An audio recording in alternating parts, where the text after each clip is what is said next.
Une ancienne employée de la ville de Brownsburg-Chatham, Mme Manon Cayen, a été condamnée à payer près de 25 000 $ en amende pour avoir détourné des fonds à des fins personnelles, comme l'a annoncé Revenu Québec et l'Unité permanente anticorruption le 12 avril dernier. Mme Cayen a plaidé coupable à des accusations de fraude fiscale le 23 mars dernier. Au bout de la ligne, la ville se dote bien sûr d'historique pour faire sûr que ça ne se reproduira plus. Mais ça peut arriver n'importe où, comme c'est déjà arrivé dans d'autres institutions, comme c'est déjà arrivé au gouvernement du Canada, avec des données personnelles, par exemple, ou à la capitale, comme c'est arrivé ailleurs. Il y a des gens qui ont de mauvaises intentions en lien avec leur travail. Ça se peut partout. Est-ce que par la suite, on doit ne pas faire confiance à tous les autres employés qui nous ont démontré leur confiance au fil du temps et au fil des dernières années? Parce qu'on a des employés, là, justement, la semaine passée, nous avons reconnu 4 employés pour leur dévouement à la ville, dont un 5 ans, un 15 ans, puis 2 25 ans, si je ne me trompe pas. C'était un 25 ans, puis 3 15 ans. Un 25 ans, puis 3 15 ans. Donc, un 25 ans, puis 3 15 ans d'ancienneté à la ville, ce qui nous démontre quand même une très grande preuve de loyauté. Ce n'est pas tout le monde, naturellement, qui est mal intentionné. Puis cette nouvelle-là, bien sûr, a fait mal à la ville de Brownsburg, principalement au niveau réputationnel, autre que financier. En détail, dans cet événement-là, c'est sûr qu'il ne faut pas oublier qu'à la base, c'est la ville qui avait soulevé la problématique reliée à cet employé-là à l'époque. C'est vraiment la ville qui avait amené ça aux autorités. Donc, ça démontrait déjà que la ville était alerte à ce moment-là. Puis depuis ce temps-là, c'est sûr que nous, on a une série d'audits qu'on appelle qui sont en place pour s'assurer que les finances fonctionnent bien. Par rapport à ça, il y a des auditeurs externes qui viennent, on a des vérifications à l'interne qui sont faites.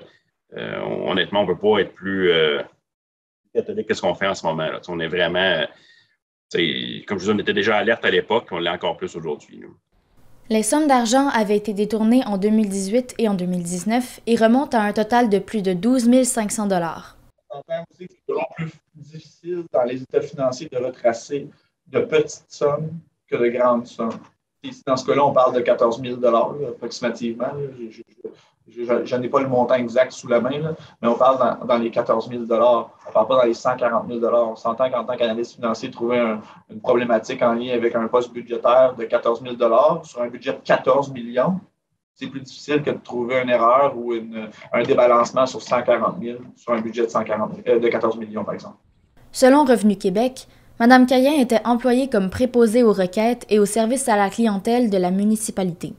Dans le cadre de ses fonctions, Mme Cayen était appelée à interagir avec les citoyens lorsque ceux-ci venaient effectuer des paiements, par exemple pour leur compte de taxes municipales ou leurs frais de permis. Lorsqu'un citoyen effectuait un paiement en argent comptant, elle annulait la transaction après le départ de ce dernier. Après s'être approprié les fonds, elle modifiait les registres pour inscrire un solde à payer de 0 $ pour le citoyen. Mais principalement, les 2 personnes qui sont à l'accueil présentement, c'est 2 personnes d'une extrême confiance qui transigent, oui, effectivement, avec les taxes monétaires de la ville, soit par chèque, soit par comptant, soit par débit. Mais ces 2 personnes, ça fait plus que 10 ans là, qui sont à la ville, soit Mme Saint-Pierre et Mme Gay. Donc, 2 dames là, qui sont d'un professionnalisme exemplaire. Là. Donc, on a totalement confiance en eux. Puis je réitère simplement pour dire que ce n'est pas parce qu'il y a une personne qui est mal intentionnée que l'organisation au complet peut l'être naturellement. Nous, on se doit de s'assurer de faire des audits, chose qui était faite. La ville a soulevé le flag a été soulevé, ça a été emmené en cours, le jugement est rendu. Pour nous, c'est un dossier clos. Puis c'est la raison pour laquelle on ne veut pas que ça ressorte, parce qu'on a beaucoup de dossiers ouverts à Brownsburg-Chatham, non en lien avec des infractions, mais beaucoup de dossiers de développement immobilier. On a tellement de choses à traiter que les dossiers qui sont du passé, on aime les laisser là. Selon le directeur général de Brownsburg-Chatham, les protocoles mis en place par la Ville sont la raison pour laquelle son administration a su dénoncer les actions de Mme Cayen aux autorités. Ce qu'on a appris, et je ne veux pas, c'est des apprentissages qu'on avait eu avant qui permet à la Ville de flaguer ce dossier-là. C'était déjà l'apprentissage qu'on a vu des cas, comme M. Maurice mentionnait un peu partout dans d'autres organisations, qu'à ce moment-là, il y a quelques années, la Ville faisait déjà des vérifications, ce qui a mené à ce dossier-là.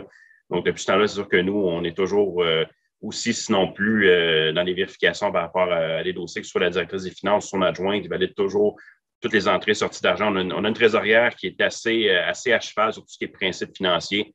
Donc, elle valide vraiment tout. On a un conseil aussi très alerte au niveau des finances. C'est-à-dire, on a des conseillers qui valident chacun des chèques qui étaient mis à chaque mois. M. Maurice signe chacun des chèques également. Donc, et moi aussi, je valide chacune des listes. On dit qu'on a vraiment différents paliers de validation, de vérification qui sont faites avant même qu'il y ait $1 qui soit sorti de la ville. Le maire de Brownsburg-Chatham a également mis l'accent sur les points et projets positifs sur lesquels la municipalité a travaillé depuis l'élection de son administration en novembre dernier. Bien, en fait, on a principalement respecté la plateforme pour laquelle les citoyens nous ont élus. On est en voie d'une belle croissance à Brownsburg-Chatham.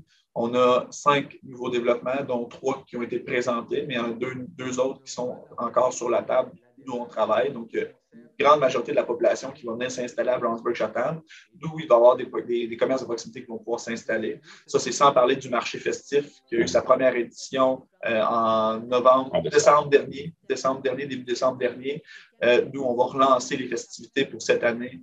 C'est sans compter l'argent qu'on a mis de côté pour les parcs de Brownsburg-Chatham qu'on va rénover pour accueillir les jeunes familles. Sans compter également l'argent qu'on a budgété. Donc, on a dédoublé notre poste budgétaire pour les organismes non lucratifs qui font vivre une ville, hein, parce qu'une ville sans organisme non lucratif, tu dois le savoir, Eliade, ça ne vit pas, d'où la TVC est un organisme non lucratif.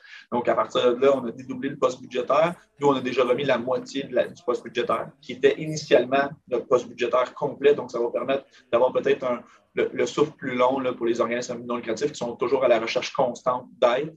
Donc, nous, on a dédoublé ce poste budgétaire-là. Et plein de petites trouvailles là, au fil du temps là, de notre travail journalier qui fait remonter la ville. Et également, on s'est permis la semaine passée, puisque le COVID s'est invité en décembre dernier, là, de remettre la soirée reconnaissance là, pour les employés.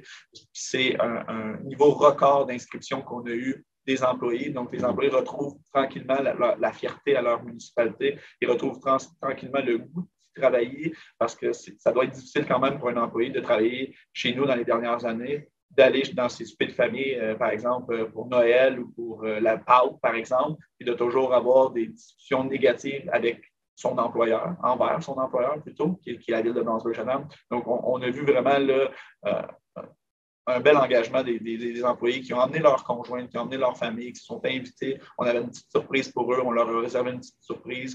Puis je pense que ça a plu à tout le monde. Donc, pour plein de petits détails, parce qu'il n'y a pas toujours juste les home runs qu'il faut mentionner, les long shots, mais aussi mentionner les petits détails comme cette soirée-là qui était au bénéfice des employés qui travaillent extrêmement dur, malgré que les citoyens, comme les clients dans diverses organisations, deviennent de plus en plus demandants et deviennent de moins en moins patients. Mais on a ces employés-là qui sont là pour servir la population de Brownsburg-Chatham, puis ils le font encore jour après jour. Si ces employés ne sont plus là, bien, une ville ne peut pas exister. On tenait vraiment à les remercier et à faire en sorte qu'ils se sentent reconnus chez nous.